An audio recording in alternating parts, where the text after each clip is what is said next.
Welcome back to another sleigh. Today we're going to be going through a detailed walkthrough on how to properly shampoo for a silk press service. And she will also be getting jet black color on her hair. Okay, first I always start off with my deep cleansing hair bath. This is a hair detox. It's going to get rid of all the dirt and grime, oil on her hair so that the silk press will be laid. Okay, I cannot explain enough how important the shampoo is, how important really the first shampoo is, because this starts the whole process of if your silk press is going to be great or just mediocre. So if you're doing your own hair at home or even a client, make sure that you're thoroughly taking your time with this first shampoo. You want to lather, and then you're going to follow up with the milk and honey oat shampoo. This is going to give the hair its slippage that it needs, and this is the second shampoo, or it could be the third shampoo depending on how many times you detox your hair with the first shampoo. So this is the milk and honey oat shampoo right here. I also want to say you should be able to tell how clean your hair is by the way it feels. So make sure that you're paying attention to that as well. After I fully rinse her hair, I'm going to go in with my Repair Treat. This is a deep conditioner and is also a heat protectant. It has a built-in heat protectant. Whenever you're applying the Repair Treat, always apply to the mid shaft to ends. Never, ever, ever, ever apply deep conditioner to your scalp. It clogs your pores and weighs your hair down. And with my Repair Treat, it's melting into her hair. It's not staying on top of her hair like a film. It's melting into her hair shaft so that it can penetrate properly. This is a pro tip that I've learned over the years is when you want to knock two birds out with one stone, you're going to go ahead and apply the deep conditioner and the rinse and let it sit for about 15 to 20 minutes under heat, and everything looks great. The color has applied properly and it has deep conditioned as well. And you want to make sure that you're going to rinse this out on lukewarm water. You don't want it to be too cold and you don't want it to be too hot, but just make sure that everything is rinsed out. A round of applause to these curls. Do you see how her curls are just bouncing back and how juicy her hair looks already? Like, it's beautiful. For the blow dry process, I'm sectioning off her hair. And again, guys, you know I do not use any heat protectants. My Repair Treat has a built-in heat protectant, which is also a deep conditioner, and you do rinse that out. But it has penetrated her hair so well that I do not need to put anything else in her hair as far as heat protectant is concerned. Now, this is something that a lot of you have been commenting and saying, oh, I always use heat protectant and my style is this. And then some of you have agreed that, hey, I don't use heat protectant and my hair is as healthy as a horse, which it should be. Now, this is coming from me, a stylist who was behind the chair for 17 years. And so I think that I have enough expertise to say that a heat protectant is not needed for healthy hair. Your technique and product is what matters the most. Now back to the blow dryer. I'm using my FHI blow dryer and my Olivia Garden brush, and y'all saw me start at her ends first because I want to make sure that the ends are as straight as possible.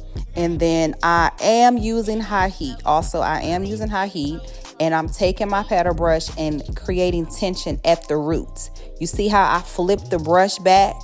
That's creating tension so that I'm able to get her hair as straight as possible.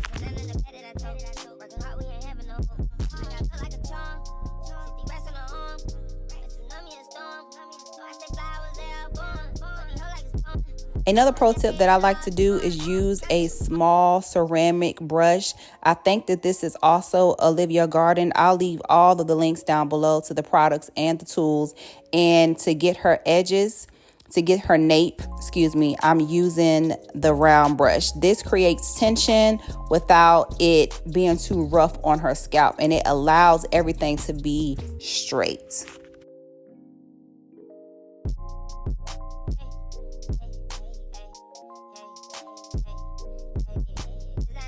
And I also want you guys to pay attention to her. She's having fun. She's laughing. She's not in pain. And this is how you want this whole entire process to be.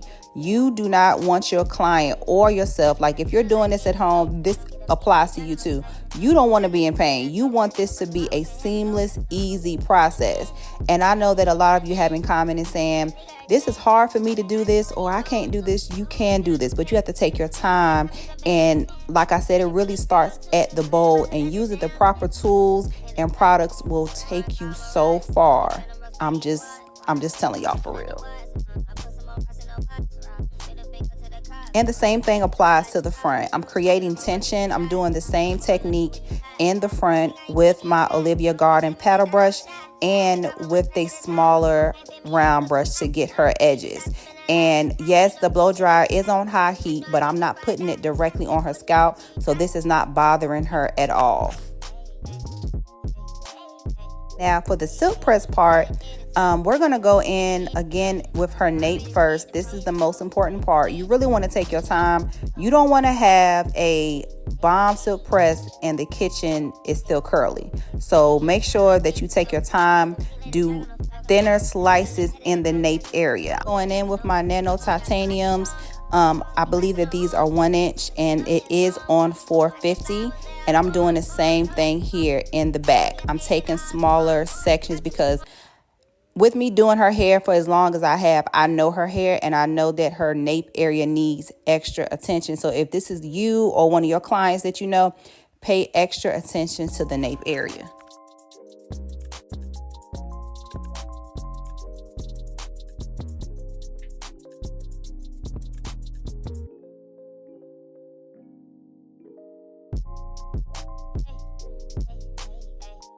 And before I forget, guys, listen, the rebrand is coming. I have a whole new system lined up for you guys. Step 1 through 6. The rebrand of Healthy MF and Hair is coming soon. I will leave the link down below for you to be the first in line to grab it. It's going to be amazing. And I'll also leave the links down below to all of the products and all of the tools that we use today. And y'all know I was not about to let her walk her hair with those ends. I said, listen, we got to trim these ends off. So I did give her a light trim. It wasn't a lot, but I had to get the hair off because without healthy ends, really, what are you doing? We finished off with some barrel curls, just a few. I didn't really go too crazy with it because she really likes a lot of body, but you can see the shine. I did apply a little bit of my serum before I curled it, but again, I didn't put any heat protectants in her hair, and you can see how her hair is. It's thriving, it's fluffy, it's light, and this is all because we started at the bowl, we took our time, and we really realized that it's product and technique that really matter. Don't forget to like, subscribe, save this video, and stay tuned for more bomb tutorials.